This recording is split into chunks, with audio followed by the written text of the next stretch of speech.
chamada modernidade, que é mais um desses termos didáticos inventados pelos historiadores.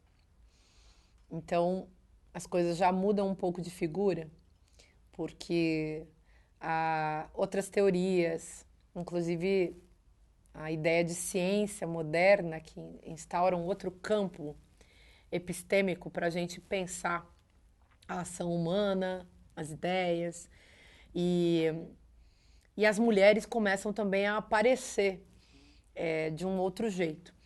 Não dá para dizer que no período chamado moderno, do século XVI ao século XIX, digamos assim, não dá para dizer que as mulheres tiveram mais espaço do que na Idade Média. Isso seria tratar de maneira moralizante essa divisão dos tempos históricos e seria desconsiderar a riqueza da vida das mulheres e do seu pensamento, das suas práticas, dos seus saberes nesse período medieval. Mas há, sem dúvida, várias mulheres, com o avanço da imprensa e da produção dos livros, da produção dos textos, e também por ser um tempo histórico mais próximo de nós, e por ser, nesse caso, por ser um período posterior ao momento mais dramático e trágico da Inquisição, em que pese que em vários países a Inquisição continuou durante muito tempo, e ela sempre volta, né, no cotidiano das instituições, as Inquisições andam por aí. Mas dá para a gente considerar que, nesse período, nós temos mais história para contar, porque os documentos estão mais próximos da nossa época. E talvez menos documentos tenham sido destruídos, mas, de qualquer maneira, as mulheres continuam ocupando esse lugar dessa negatividade, daquilo que está fora do espaço institucional de poder. Um exemplo muito interessante é uma mulher chamada Marie de Gournay, que foi da época do Michel de Montaigne, ali, século XVI. Essa mulher, Michel de Montaigne ficou famoso por ser o cidadão, o escritor que criou a ideia do ensaio. É um certo exagero também do cânone, porque nós poderíamos dizer que as mulheres já ensaiavam antes ao narrarem as suas próprias histórias, porque qual é a definição de ensaio do Michel de Montaigne?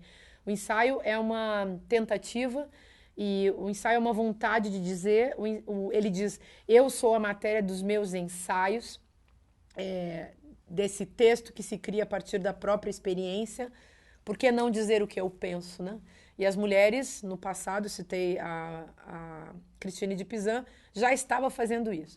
Mas, enfim, essas são definições que se tornam tradicionais, de manual, esses clichês aí que surgem também da pesquisa acadêmica, vamos chamar assim. São esses lugares comuns, né, que os professores costumam repetir, os alunos também repetem, e assim, é pouco preciso, talvez muito impreciso. Mas essa Marie de Gournay, ela foi uma mulher que escreveu em nome dos direitos das mulheres, mais uma vez, todo o tempo as mulheres tiveram que recuperar a busca pelos seus próprios direitos, afirmar uma busca pelos direitos, e o direito básico afirmado pelas mulheres era o direito à educação. Essa Marie de Gournay, enquanto seu amigo Michel de Montaigne ficava famoso, elogiado, tratado como uma figura fundamental da história do pensamento, ela que escreveu coisas muito importantes foi tratada como uma solteirona, enfim, louca e infeliz. Muito comum que se faça isso com a imagem das mulheres no passado, também para destituir a importância que essas mulheres pudessem ter ou que os seus textos pudessem ter. Então, isso faz parte de uma misoginia que é estrutural, que faz parte do machismo estrutural e que se instaura para além da vida também na construção de uma pesquisa ou de um contexto de pesquisa totalmente interessado em reafirmar o machismo como elemento do cânone, da construção do cânone. Então, pensar em Marie de Gournay, que era uma mulher que discutiu o conceito, por exemplo, de natureza humana, que pensou que as mulheres e os homens eram iguais do ponto de vista da natureza Isso, aliás, também já estava presente na discussão da Christine de Pizan.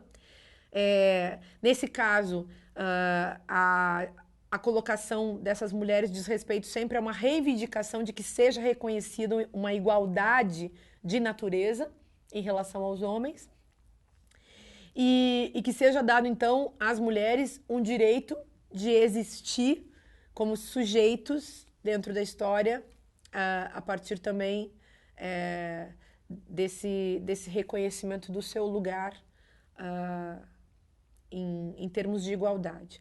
A Marie de Gournay também dizia que a educação podia corrigir as diferenças de nascimento.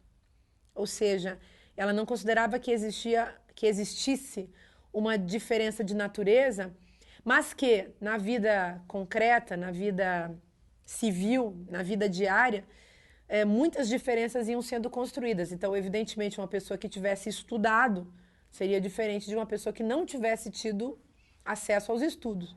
Mas ela colocava que o acesso aos estudos corrigiria as desigualdades. Foi uma primeira pensadora, digamos assim, da desigualdade, mas nós podemos dizer que todas as filósofas desse proto-feminismo, desse tempo anterior à determinação específica do feminismo, todas elas foram pensadoras que discutiram o conceito de desigualdade. No caso da Marie de Gournay, nós podemos dizer que, e junto com todas essas outras proto-feministas de sua época, e a Christine de Pizan, que nós citamos aqui, a gente pode considerar que elas levantaram a questão da desigualdade de gênero, ainda que também não dispusessem do termo gênero para fazer essa discussão naquela época, porque o termo gênero vai aparecer como categoria analítica só no século XX, nos anos, mais ou menos nos anos 70, mas vamos considerar que essas pensadoras dessa época já tinham percebido a questão da desigualdade, já estavam tematizando a desigualdade no que concerne a um tópico da filosofia da época, que era o tema da natureza humana, e que essas pensadoras também levantaram o problema da desigualdade de um modo geral. No caso da Marie de Gournay, isso é visível, porque a questão da educação serve para corrigir a própria história. Então, o direito à educação é um direito social ao qual as mulheres deveriam ter acesso. Nesse período moderno, nós não podemos deixar de lembrar de uma mulher muito importante que é uma inglesa, chamada Mary Wollstonecraft. A Mary Wollstonecraft era uma feminista muito importante, uma mulher que também foi educada numa família burguesa, não era tão rica que fosse obrigada a se casar, não era também tão pobre que fosse obrigada a servir como criada no sentido dos trabalhos braçais. Ela foi educada numa família pequeno-burguesa em que os pais a ensinaram a ler e escrever. E era muito comum nessa época que as famílias que não eram abastadas dessem um tipo de educação às suas filhas para que elas pudessem também receber algum tipo de sustento, de dinheiro, enfim, para o seu próprio sustento. Nesse caso, a Mary Wollstonecraft foi preceptora. Imagine nesse período em que as escolas ainda não existiam, na maneira como nós viemos a conhecer mais tarde, e as famílias burguesas e as famílias aristocráticas contratavam essa figura da professora que vai em casa. Então, a Mary Wollstonecraft fez isso. Além disso, ela recebeu valores, dinheiro, enfim, para escrever em jornais. E nessa época, os jornais já transitavam.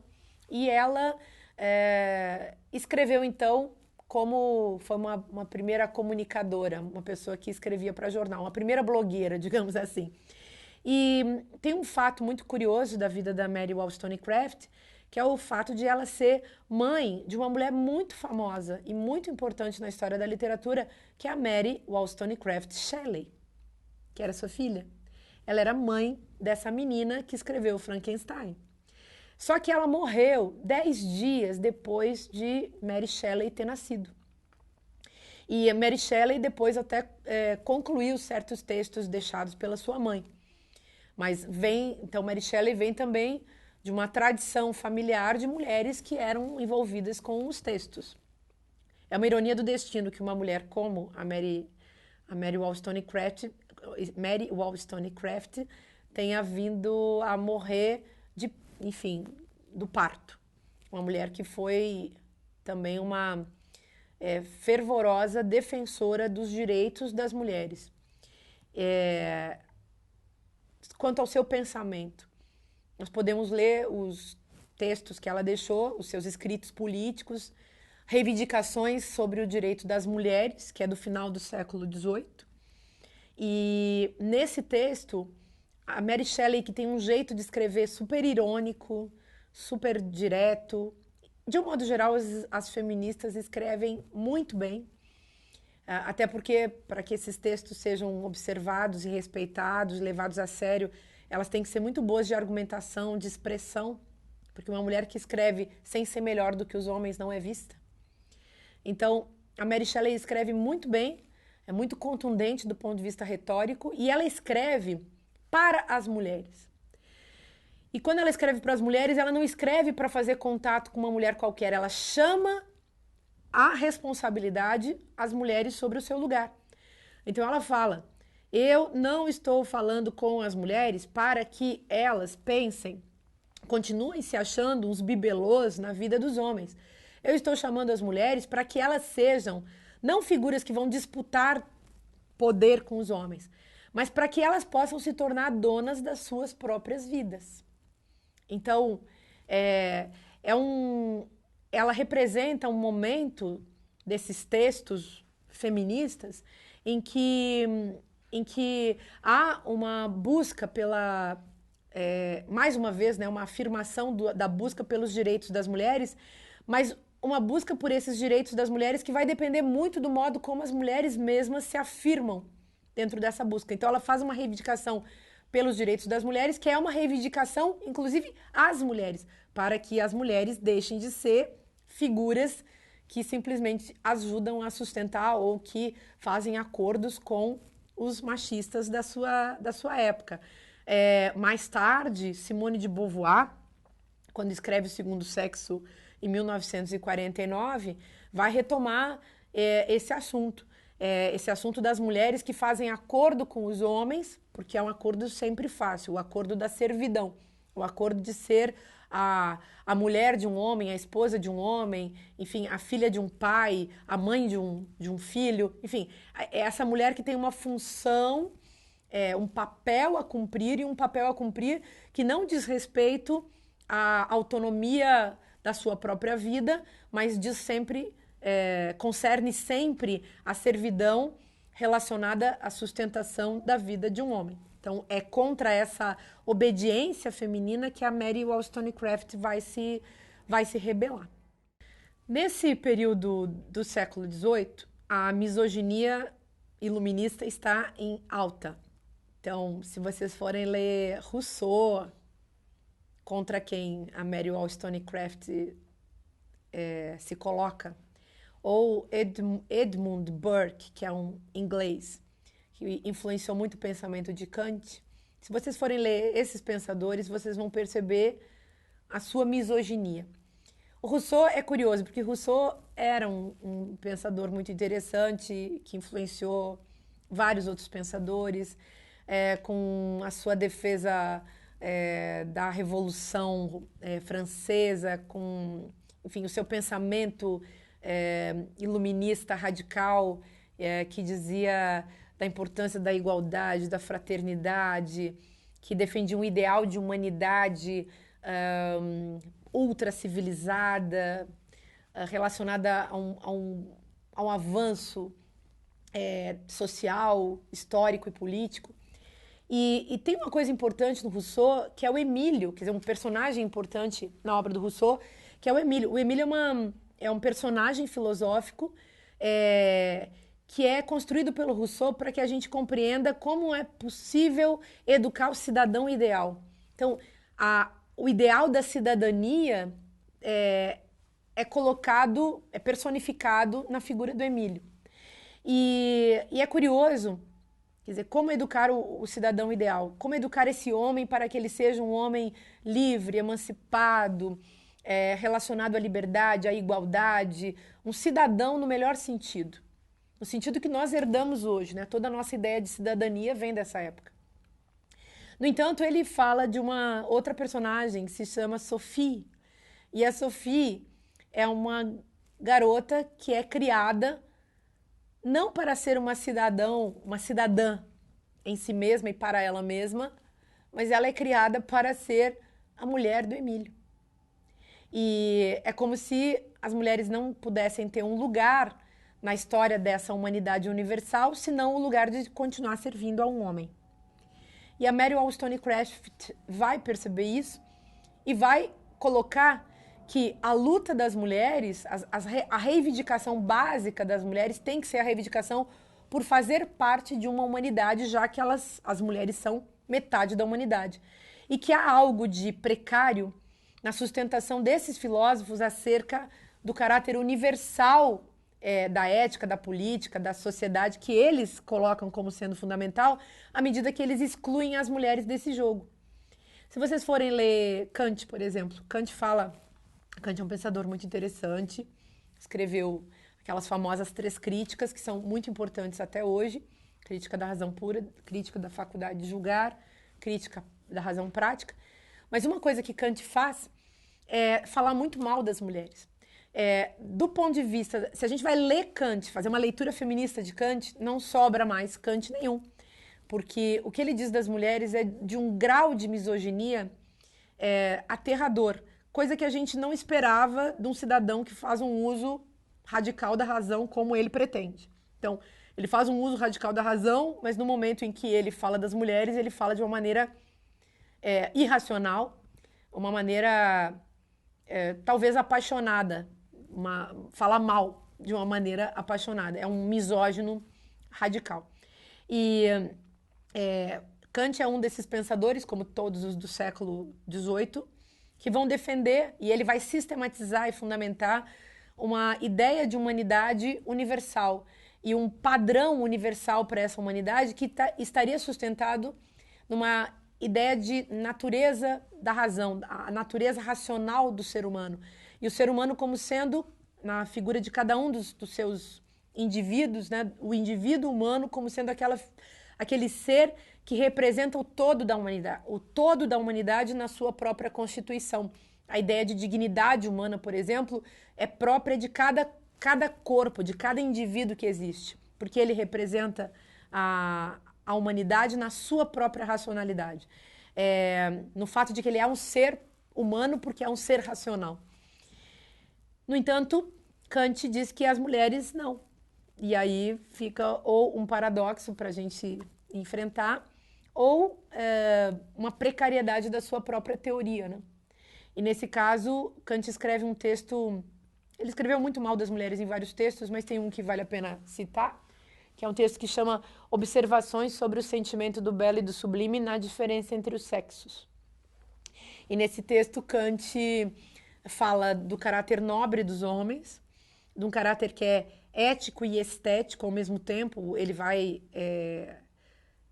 afirmar um determinado modo de aparecer físico dos homens, quer dizer, um modo como os homens devem se vestir, inclusive, e o modo como as mulheres também devem se vestir, se portar, que seria não relacionado à nobreza masculina, mas relacionado a uma ideia de beleza. E ali, nesse texto do Kant, a gente percebe como o ideal de beleza é machista, é branco, é europeu e sustenta uma ideia de racionalidade patriarcal. Se a gente faz uma leitura de Kant a partir dessa razão patriarcal, então realmente Kant não faz mais nenhum sentido para toda uma leitura do mundo mais avançada, uma leitura contemporânea, que desconstrói, enfim, esse tipo de paradigma preconceituoso. Outra coisa muito importante que existe para a gente entender essa época é que Kant é um divisor de águas. A gente está ali na passagem do final do século XVIII, passando para o século XIX. E nós temos esse chamado século XIX também para enfrentar. Os pensadores do século XIX europeu, não só do século XIX europeu, se a gente pensar na influência também que a produção de uma episteme europeia teve sobre os outros países, os países das Américas, os países asiáticos, africanos. Se a gente pensar na questão da colonização que avança nas Américas, na África, na Ásia, esses pensadores eles estão meio que perdidos numa, vamos chamar assim, numa torre de vidro europeia, e estão lá elaborando questões ultrametafísicas, e essas questões vão alimentar o direito, a ciência, as artes ao longo do tempo. Ora, o século XIX é o século também que surgem problemas imensos a serem enfrentados. É um século da angústia, é um século em que a irrazão surge com muita força. Certos pensadores do século XIX, como Schelling, Schopenhauer, Kierkegaard, esses pensadores vão começar a sinalizar para um conceito de inconsciente que vai ser super importante no desenvolvimento da psicanálise, que é das teorias, das novidades teóricas do século XIX, das mais importantes. Então, é interessante a gente pensar no surgimento da psicanálise a partir do avanço, do crescimento, da importância, da dimensão do inconsciente ou da dimensão do irracional nessa época. E esse irracional sinalizando também para os limites da razão, que era, aliás, uma questão que já aparecia na obra kantiana. Mas eu acho que a gente pode pensar o seguinte, para resumir esse tempo.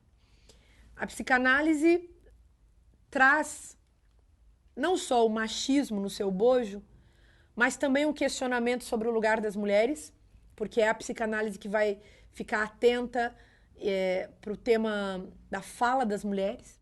O século XIX é o século em que toda uma ciência avançando e fazendo acordo com as teorias machistas do seu tempo vão inventar uma doença feminina chamada histeria, como se a histeria fosse uma doença só das mulheres e como se isso realmente fosse uma doença.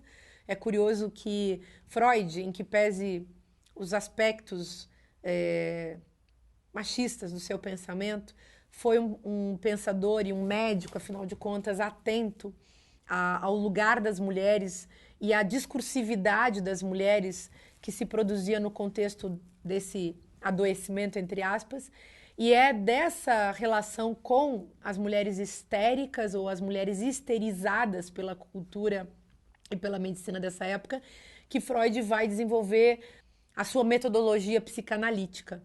Então, é uma atenção ao discurso, ao caráter falso e à verdade que pode estar escondida nesse discurso que vai construir a psicanálise nesse período. E eu acho curiosíssimo que a gente pense também que nessa época as mulheres estivessem escrevendo mais do que nunca. Existia já várias escritoras famosas na Europa, as irmãs Brontë, a Jane Austen, mulheres que vão escrever e que vão escrever muito. Há muitas mulheres já também avançando na busca pelos seus próprios direitos. Há um feminismo cada vez mais ativo que vai culminar logo no começo do século XX nessa busca das sufragistas pelo direito ao voto. E eu diria assim que o século XIX, se a gente pensar numa equação que envolve a psicanálise e toda essa filosofia do inconsciente, essa filosofia do corpo, se a gente pensar nesse feminismo, se a gente pensar também no desenvolvimento da imagem técnica, a fotografia e o cinema surge ali no final do século XIX, se a gente pensar nesse período, a gente entende por que há um avanço tão radical do feminismo daí para frente. Quer dizer, há uma mudança radical na ordem da cultura, uma nova atenção à discursividade, novas formas de linguagem que envolvem as tecnologias e o feminismo que vai surgir e também a filosofia de um modo geral que vai surgir vai ser infinitamente mais radical do que jamais foi. Então, há uma mudança muito importante nesse período que tem a ver com uma reflexão sobre novas textualidades, novas tecnologias, uma outra vontade, um outro desejo da linguagem, ou um outro desejo que é construído dentro da linguagem e que vai colocar os sujeitos e as mulheres como sujeito num outro patamar. Mas aí a gente pode falar do século XX.